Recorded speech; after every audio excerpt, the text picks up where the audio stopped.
Cette année, le Sénégal sort le grand jeu pour la Tabaski. Des trains spéciaux vers Tivaouane et Mbaké, des bus modernes sur les routes, un bateau en mer, des avions dans le ciel et même une autoroute ouverte gratuitement. Voici comment le pays mobilise ses transports pour faciliter les déplacements des citoyens pendant cette grande fête. À chaque veille de Tabaski, c'est la même scène. Des bouchons à perte de vue, des heures perdues sous la chaleur et des automobilistes épuisés avant même d'arriver chez eux. Mais cette année, une alternative se dessine, le train. Depuis les gares de Diamniadio et de Thiès, des trains spéciaux ont été mis en circulation vers Tivaouane et Mbaké. Objectif, éviter les embouteillages, gagner du temps et permettre à des milliers de voyageurs de rejoindre leur famille en toute sécurité. Pendant que certains seront coincés dans les embouteillages, d'autres seront déjà arrivés à destination, détendus, grâce au train. Moins de stress, plus de confort, et surtout, plus de temps pour profiter de la Tabaski avec les siens. C'est une vraie montée en puissance du transport ferroviaire au Sénégal. Avec des wagons climatisés, des départs bien organisés et un suivi rigoureux, le train s'impose comme une solution moderne, fiable et pratique pour tous. Pour s'assurer que tout fonctionne parfaitement, le ministre des Infrastructures et des Transports n'a pas délégué la mission. Il est monté lui-même à bord du train. Un geste fort, symbolique, mais surtout concret. Il a pu constater de ses propres yeux le niveau de préparation, le sérieux des équipes mobilisées et la qualité du service proposé aux voyageurs. Son verdict, clair et sans détour. Le travail est bien fait et le dispositif mis en place est à la hauteur des attentes. Ce type de suivi de terrain envoie un message. Le transport public est une priorité et tout est mis en œuvre pour que les Sénégalais voyagent dans les meilleures conditions possibles. Le train n'est qu'un maillon d'un dispositif global pensé pour faciliter les déplacements avant la Tabaski. Sur terre, des bus modernes sont mobilisés. Sur mer, le bateau Aline Sito et Diatta assure la liaison Dakar-Ziguinchor. Et dans les airs, des avions ont été déployés. Cerise sur le gâteau, le tronçon autoroutier Mbour-Tiadiaye a été exceptionnellement ouvert gratuitement.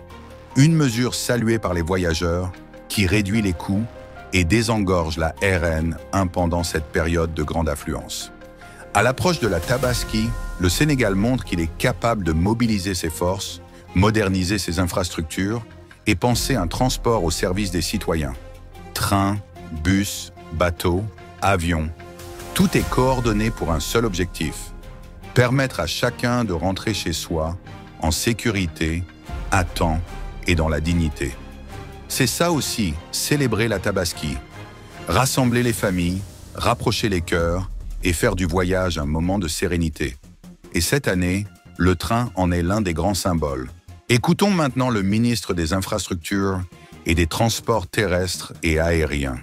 Yann Koba Diémé, lors de sa visite à bord du train déployé pour la Tabaski. Ni ma ko diggoon Sénégalais en tant que ministre des Infrastructures et Transports terrestres et aériens dama ñëw fii dugg ci train bi nga xam ne GTS moo koy gérer lëkkaloo ak CFS ay ndaw yu président de la République teg ci société yooyu ñu bokk sama njaboot ñëw fii gouverneur Thiès dalal ñu ñëw fii it ancien cheminot yi nga xam ne cheminot un jour cheminot toujours dalal ñu ñooñu nag jot naa leen recevoir ñu waxtaan bu am solo ginnaaw bi ma leen wooyee man sama bopp ñëw fii ci marché bi fekk une vie du marché mais fekk fi ay ñoo xam ne dañoo wax ne seen yaakaar dafa dekki waaw ñëw jokk ci train bi ci voyage bi nga xam ne waajalal voyage bu mag bi la ñu jagleel ko ñëpp ñi nga xam ne dañoo bëgg a dem Tabaski gox yu mel ni Tivaouane gox yu mel ni Pout gox yu mel ni Thiès gox yu mel ni Touba gox yu mel ni Diourbel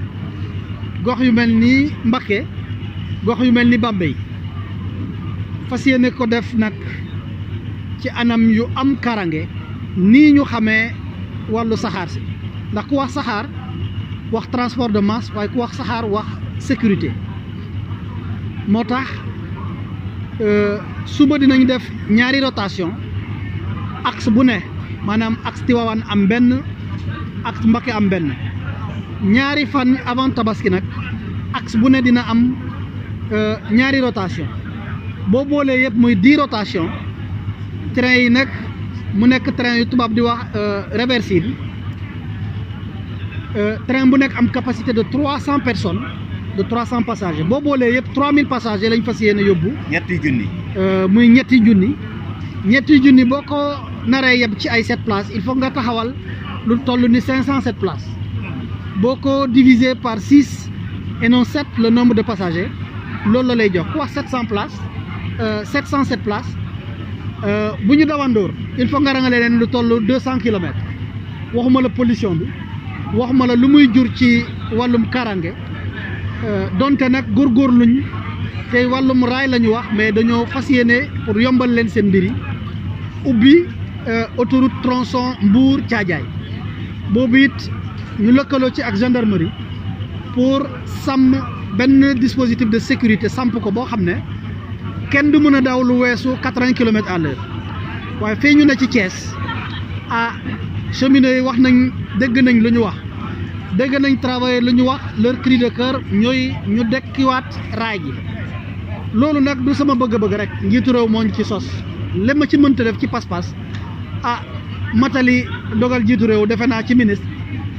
loolu mooy sa farata bu njëkk di am yaakaar ni lu ñu voyagé nii dëgg la tabaski lañ ko jagleel dëgg la mënuñu enchaîner le lendemain waaye baax na ñun ñu gëmati suñu bopp xam ne lii ñu def nii def ko ci ñetti fan war naa mën a nekk ci juróomi fan war naa mën a nekk ci weer ba ci at mi ba en permanence loolu mooy ndigalu njiitu réew mi mu digal ñu ñoŋalaat li fi ne waaye yeesalaat diggante Dakar ba Tamba loolu mooy suñu ambition loolu lu ñuy waxtaanewaat la waaye tey dañu ñëw pour wane sénégalais ni raay bi ma leen wax ñu jël am na sécurité ndax man mii maa ci dugg jógee Dakar fas yéene dem Tivaouane taxaw fii Thiès pour janoog yéen fas yéene dem ziar sëñ bi mu ñaanaale ñu ñaanaale Sénégal ñaanale suñu raay gi ñu yaakaar mu dekki ba faw jërëjëf